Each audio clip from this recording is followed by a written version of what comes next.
नमस्कार मित्रांनो, मी प्राध्यापक संतोष बोर्डे आपलं बोर्डेज करिअर अकॅडमीच्या यूट्यूब चॅनलवर स्वागत करतो. मित्रांनो, बोर्डेज करिअर अकॅडमीच्या या यूट्यूब चॅनलवर नेहमी सातत्यानं म्हणजेच कंटिन्यू आम्ही वेगवेगळ्या जाहिराती ज्या प्रसिद्ध होत असतात, नोटिफिकेशन ज्याचे आउट होत असतात, पब्लिश होत असतात, या सगळ्या जाहिरातींबद्दलची संपूर्ण माहिती आम्ही तुम्हाला देत असतो.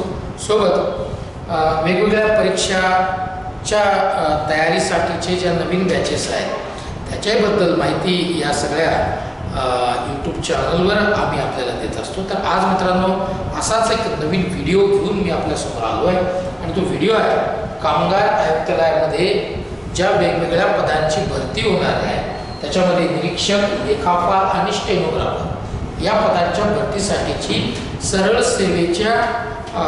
सेवाच्या माध्यमातून होणारी परीक्षा याची जाहिरात मित्रांनो प्रसिद्ध झालेली आहे आणि संपूर्ण व्हिडिओ हा या जाहिरातीच्या संदर्भातला आहे. मित्रांनो, तुम्ही जर बोर्डेज करिअर अकॅडमीच्या यूट्यूब चॅनलला जर पहिल्यांदा व्हिजिट करत असाल तर बोर्डेज करिअर अकॅडमीचं यूट्यूब चॅनल सबस्क्राईब करायला विसरू नका, ज्याची लिंक डिस्क्रिप्शन बॉक्समध्ये दिलेली आहे. चला मित्रांनो, सुरू करूया.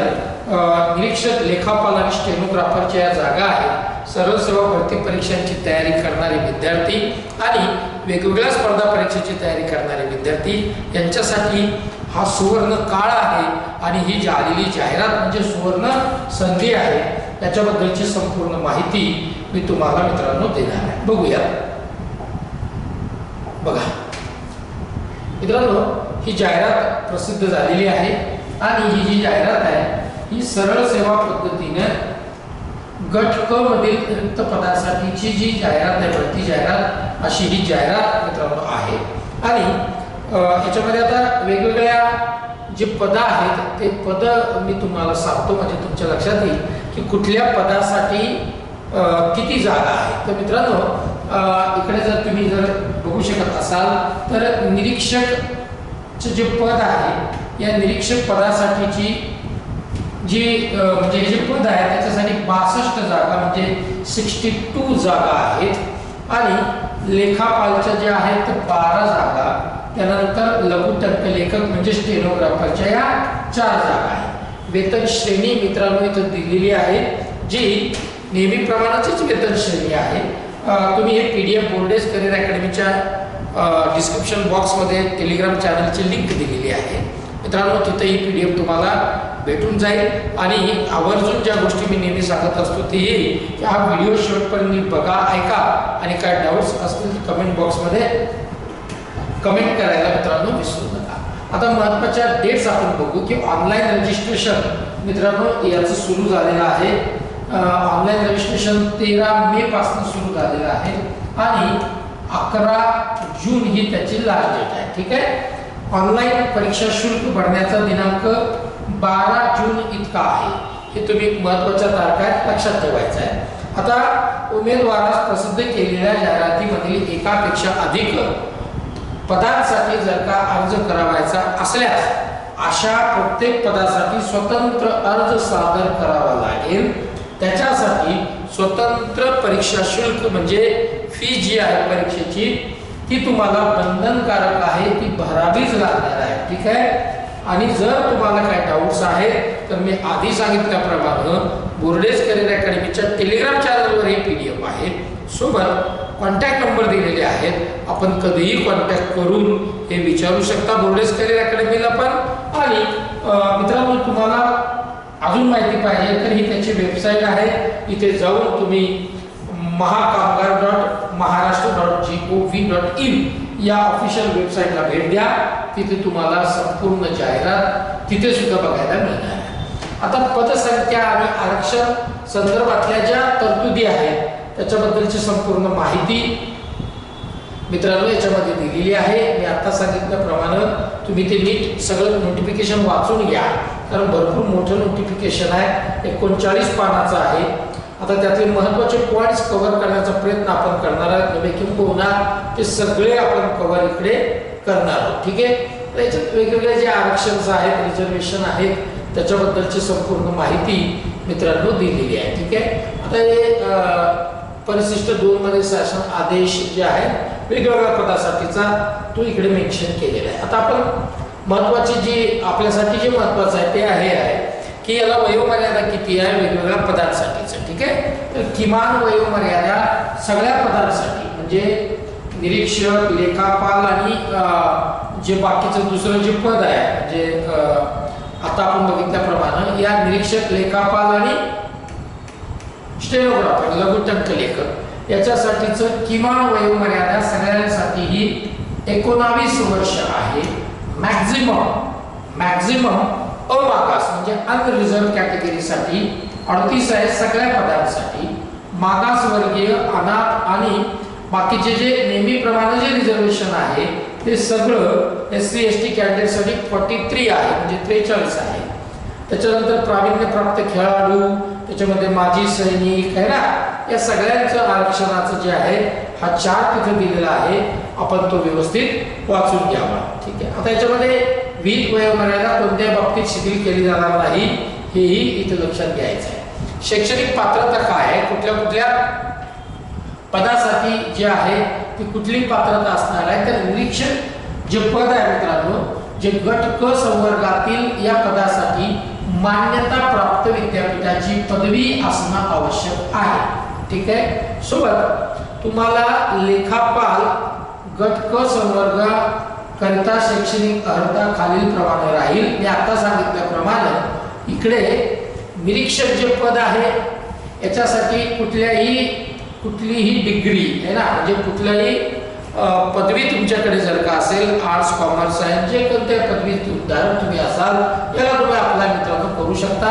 दुसरं जे पद आहे लेखापालचं याच्यासाठी तुम्हाला कॉमर्स मधली पदवी आवश्यक आहे. संविधानिक विद्यापीठाची वाणिज्य शाखेतील पदवी आवश्यक आहे आणि ऑड नाही आहे, ऍड नाही आहे, सोबत लेखा क्षेत्रामध्ये काम केल्याचा 3 वर्षाचा अनुभव तुम्हाला याच्यासाठी लागणार आहे लेखापाल या पदासाठी. तिसरं जे पद आहे लघुटंकलेखक गट क मधले हे सगळे पद आहेत. याच्यासाठी ज्याप्रमाणे निरीक्षक पदासाठी मान्यता प्राप्त विद्यापीठाची कुठल्याही शाखेची पदवी चालते तशीच लघुटंकलेखकसाठी सुद्धा कुठल्याही मान्यता प्राप्त विद्यापीठाची कोणत्याही शाखेची पदवी चालते. त्याच्यानंतर मित्रांनो टंकलेखक अर्हता, कारण की हे स्टेनोग्राफरचं पद आहे याच्यामध्ये तुम्हाला टंकलेखक अर्हता म्हणजे त्याच्यात काय क्रायटेरिया असणार आहे स्टेनोग्राफरसाठीचा, पदवी तर लागणारच आहे परंतु सोबत मित्रांनो इंग्रजी व मराठी लघुलेखन 80 शब्द प्रति मिनिट 80 वर्ड्स पर मिनिट या अर्हतेचे शासकीय वाणिज्य प्रमाणपत्र परीक्षा उत्तीर्ण आणि मराठी टंकलेखनाचा वेग हा 30 शब्द प्रति मिनिट आणि इंग्रजी टंकलेखन म्हणजे टायपिंग इंग्रजी टंकलेखनाचा वेग 40 शब्द प्रति मिनिट या अर्हतेचे शासकीय वाणिज्य प्रमाणपत्र उत्तीर्ण तुम्ही ते जे आहे परीक्षा उत्तीर्ण असले पाहिजे. हे लघु टंकलेखक या पदासाठीची जी अर्हता लागणार आहे म्हणजे डिग्री तर लागणारच आहे, सोबत हेही लागणार आहे. ठीक आहे, पुढे जाऊया. आता पात्रता गणण्याचा दिनांक वगैरे सगळं याच्यामध्ये व्यवस्थित दिलेलं आहे, आपण वाचून घ्यावं. आता याच्यामध्ये मित्रांनो निवड प्रक्रिया कशी होणार आहे ते आपण बघून घेऊया. आता याची जी निवड प्रक्रिया आहे मित्रांनो, सरळ सेवा परीक्षा मित्रांनो सरळ सेवेच्या माध्यमातून ही होणार आहे. याच्यामध्ये 200 मार्कांची ही परीक्षा असेल. आता ही जी परीक्षा असणार आहे याच्यामध्ये हे जे 200 मार्क आहेत याला डिस्ट्रीब्युशन याचं कसं आहे हे मी पुढे मित्रांनो तुम्हाला सांगणार आहे. व्यवस्थित समजून घ्या. काही डाऊट्स असतील तर कमेंट बॉक्समध्ये कमेंट करायला विसरू नका. जास्तीत जास्त विद्यार्थ्यांपर्यंत उमेदवारांपर्यंत हा व्हिडिओ शेअर करायला सुद्धा विसरू नका. आता अर्ज सादर करण्याचे टप्पे याच्यात दिलेले आहेत की कोणकोणते कागदपत्र अपलोड करायचे आहेत वगैरे सगळं, जे फोटोची जी साईज आहे त्यानंतर सर्टिफिकेट जे असतील कुठले लागणार आहेत याची सगळी माहिती मित्रांनो याच्यामध्ये दिलेली आहे. ठीक आहे, ते तुम्ही व्यवस्थित वाचून घ्यायचे आहे. पुढे जाऊयात आपण. सर्वसाधारण अटी व शर्ती याच्यामध्ये दिलेल्या आहेत, याही आपण व्यवस्थित वाचून घ्याव्यात. काही डाऊट्स असतील तर कमेंट बॉक्समध्ये कमेंट करावे किंवा डायरेक्ट आपण कॉलही मित्रांनो करू शकता. पुढे जाऊया. विशेष सूचना याच्यामध्ये काही दिलेल्या आहेत. नॉर्मलायझेशन मेथड करण्यात येईल का? तर हो मित्रांनो, नॉर्मल एकाच दिवशी एकापेक्षा जास्त सत्रांमध्ये म्हणजे शिफ्टमध्ये ही परीक्षा असल्या कारणानं इकडे जे आहे नॉर्मलायझेशन म्हणजे सामान्यकरण प्रक्रियेचे सूत्र जाहिराती सोबत जोडण्यात येत आहे. हे लक्षात नॉर्मलायझेशन होणार आहे. ठीक आहे, त्याचे सूत्र परिचयात दिलेलं आहे मित्रांनो. आता जिल्हा केंद्र निवड जी आहे याच्या बाबतीतलं थोडंसं महत्त्वाचा हा विषय आहे. आता अर्ज सादर करतानाच जिल्हा केंद्राची निवड करणं आवश्यक आहे. ठीक आहे, नंतर हे होणार नाही. सोबत मित्रांनो ही एक्झाम कारण की ऑनलाईन पद्धतीने होणार आहे म्हणजे CBT आहे, तर कम्प्युटर बेस्ड टेस्ट ही असणार आहे. तर संगणकावर विविध सत्रात घेण्यात येणार असल्याने परीक्षा ऑनलाईन उमेदवाराने निवडलेली परीक्षा केंद्रच उमेदवाराला मिळेल याची हमी देता येणार नाही. याची उमेदवारांनी नोंद घ्यावी. याबाबत कोणती तक्रार विचारात घेतली जाणार नाही. बऱ्याच वेळेस असं होतं की जर समजा तुम्ही संभाजीनगर हे केंद्र निवडलं म्हणजे एक्झाम सेंटर निवडलं तर आवश्यक नाही आहे की संभाजीनगरच मिळेल, ते कुठलंही मिळू शकतं. याच्याबाबत कुठलीही तक्रार तुम्हाला करता येणार नाही. जे एक्झाम सेंटर तुम्हाला अलाउड झालं तिकडे तुम्हाला एक्झामसाठी जावं लागणार आहे. याचे बदलही होणार नाही आहे, हे त्यांनी अतिशय स्पष्टपणे क्लिअर इथे मेन्शन केलेलं आहे. आता ऑनलाईन परीक्षा झाल्याच्या नंतर जे पात्र उमेदवार असणार आहे त्या पात्र उमेदवारांना जे शासन निर्णय 4 मे 2022 नुसार तर कागदपत्रे जे म्हणजे डॉक्युमेंट व्हेरिफिकेशन आहे त्याच्यासाठी मित्रांनो बोलवण्यात येणार आहे. आता तारखांमध्ये परीक्षेच्या किंवा काही परीक्षांच्या ठिकाणामध्ये बदल जर का झाला तर मित्रांनो हा जो सगळा बदल आहे याच्याबद्दलची माहिती तर आम्ही तुम्हाला देऊच व्हिडिओच्या माध्यमातून, परंतु जी मी आधी सांगितलेली ऑफिशियल वेबसाईट जी आहे त्याच्यावरही तुम्हाला मित्रांनो कळवण्यात येईल. ठीक आहे, पुढे बघूया. त्याच्यासाठी ऑनलाईन फीस आहे. शुल्क किती आहे तर अमागास विद्यार्थी जे आहेत त्याच्यासाठी 1000 रुपये फीस आहे म्हणजे अनरिझर्व कॅटेगरी खुला प्रवर्ग. मागासवर्गीय विद्यार्थ्यांसाठी 900 रुपये जे आहे SST साठी ना 900 रुपये ही फीस आहे. ऑनलाईन भरायची आहे मित्रांनो, नॉन रिफंडेबल आहे. आता ऑनलाईन पद्धतीने करायचं आहे हे सगळं तुम्हाला माहिती आहे म्हणून याच्यावर पुन्हा मला वाटतं की फार डिस्कशन किंवा चर्चा करणं व्यवस्थित नाही आहे. आता परीक्षा जी होणार आहे ही परीक्षा नेमकी कशी असणार आहे तर किती टप्प्यांमध्ये आहे? एकच टप्पा मित्रांनो आहे, एकच परीक्षा आहे, डॉक्युमेंट व्हेरिफिकेशन आणि सिलेक्शन. ठीक आहे, तर 100 प्रश्न असतील मित्रांनो. सामान्य क्षमता चाचणी ज्याला म्हणतात. एकूण गुण 200 आहे. दर्जा जो प्रश्नांचा असणार आहे जे प्रश्न विचारला जाणार आहे तो दर्जा पदवीचा असणार आहे. माध्यम कोणता असेल परीक्षेचं तर मराठी आणि इंग्रजी म्हणजे तुम्ही दोन्हीपैकी कुठलंही बघू शकाल, चूज करू शकाल. 2 तासाचा वेळ आहे आणि ऑब्जेक्टिव्ह टाइप ही परीक्षा असणार आहे. आधी मी सांगितल्याप्रमाणे हे जे 200 मार्कांचा जो पेपर असणार आहे याच्यामध्ये मराठी भाषा याच्यासाठी 30 गुण असतील म्हणजे 30 मार्क असतील.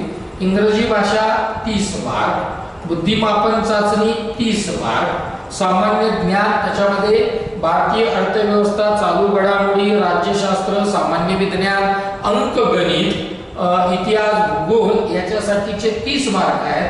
आणि सगळ्यात जास्त जे मार्कांचं वेटेज आहे 80 मार्क्स म्हणजे 80 मार्काचं हे अधिनियम जे आहेत विविध कामगार कायदे, महाराष्ट्र खाजगी सुरक्षा रक्षक नोकरीचे नियमन व कल्याण अधिनियम 1981 व महाराष्ट्र माथाडी हमाल व इतर श्रमजीवी कामगार नोकरीचे नियमन व कल्याण अधिनियम 1969 याच्यावर जे प्रश्न असणार आहेत त्याला मार्क 80 आहे. असे सगळे मिळून जे आहे ते 200 मार्काचा पेपर असणार आहे. गुणवत्ता यादीबद्दलची माहिती इकडे सगळी दिलेली आहे मित्रांनो. मेरिट लिस्ट तयार करण्यात येणार आहे एकत्रित गुणवत्ता क्रमानुसार है ना. आणि अंतिम निकाल व भरती प्रक्रियेतून बाहेर पडणे याच्याबद्दलची सगळी मित्रांनो एकीकडे तुम्हाला माहिती दिलेली आहे. निवड पद्धत कशी असेल तर परीक्षा ऑनलाईन पद्धतीने घेण्यात येणार आहे. परीक्षेचं ठिकाण, दिनांक हे सगळं ईमेल किंवा SMS द्वारे संबंधित जे उमेदवार आहेत त्यांना कळवण्यात येणार आहे. ठीक आहे. आता जे अर्थ आहे त्याच्यामध्ये कसल्या प्रकारचं एक्झम्पशन किंवा शिथिल ते होणारच नाही आहे. डॉक्युमेंट व्हेरिफिकेशन होणार आहे, तेव्हा सगळे डॉक्युमेंट तुमच्याकडे असणं आवश्यक आहे. गुणवत्ता यादी, जी उमेदवाराची निवड गुणवत्तेप्रमाणे होणार आहे आणि गुणवत्ता यादीत अंतर्भाव करण्यासाठी जे ओपन कॅटेगरीचे विद्यार्थी आहेत त्यांना एकूण गुणांच्या म्हणजे 200 मार्क्सच्या 200 मार्काच्या 45% व मागासवर्गीय प्रवर्गातील उमेदवारांना 40% गुण प्राप्त करणं आवश्यक आहे. ठीक आहे. नॉर्मलायझेशन होणार आहे मित्रांनो. पात्र ठरणाऱ्या उमेदवारांची संख्या विचारात घेऊन संभाव्य निवड क्षेत्रामध्ये येणाऱ्या उमेदवारांना कागदपत्रे तपासणीसाठी पाचारण करण्यात येणार आहे. त्याच्याबद्दलची माहिती मी तुम्हाला ऑलरेडी पुढे दिलेली आहे. तर मला असं वाटतंय की सगळी माहिती आपण बघितलेली आहे जी याच्यामध्ये महत्त्वाची आहे ऑनलाईन ऍप्लिकेशन करताना. ठीक आहे. तर मला असं वाटतं की जर तुम्हाला याच्यात अजूनही काही डाऊट्स असतील तर आपण नक्कीच कमेंट बॉक्समध्ये कमेंट मित्रांनो करायचे आहेत. आणि बोर्डेस करिअर अकॅडमीची जी सरळ सेवा भरतीसाठीची जी बॅच आहे त्याच्याबद्दलचा एक नवीन व्हिडिओ मित्रांनो मी उद्या घेऊन येणार आहे. आपल्याला या बॅचबद्दलची सुद्धा संपूर्ण माहिती याच्यामध्ये मिळणार आहे. तर मित्रांनो सुवर्ण संधी आहे, संधीचं सोनं करा. आणि मित्रांनो नुसतंच ऑनलाईन ऍप्लिकेशन करून थांबू नका, तर याची तयारी सुद्धा मनापासून करा, जेणेकरून एक जागा तुमची मित्रांनो म्हणजे की तुमची जी जागा आहे ती तुम्हाला मिळेल. आणि बोर्डेस करिअर अकॅडमी ही कायम 25 वर्षापासून तुमच्यासोबत आहे, इथून पुढेही राहील. तर चला इथेच थांबतो. जय हिंद, जय महाराष्ट्र.